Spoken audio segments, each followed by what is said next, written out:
สวัสดีจ้าสวัสดีท่านผู้ชมทุกท่านนี่เป็นผลการออกรางวัลหวยลาวสามัคคีประจำวันที่24สิงหาคม2569รางวัลเลข2ตัวล่างเลขที่ออก2020รางวัลเลข2ตัวบนเลขที่ออก0404รางวัลเลข3ตัวบนเลขที่ออก004004รางวัลเลข5ตัวเลขที่ออก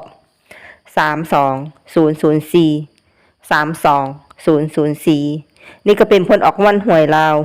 วสามัคคีประจำวันที่24สิงหาคม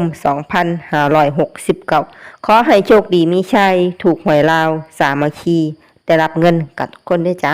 ฝากไว้ในด้วยจ้าสับตะไคร่กดติดตามและเป็นกำลังใจ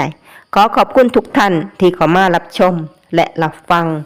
แล้วมาพบกันใหม่ในผลการออกหวยลาวสามัคคีใหม่ในวันพรุ่งนี้สำหรับมื้อนี้ขอบคุณและสวัสดี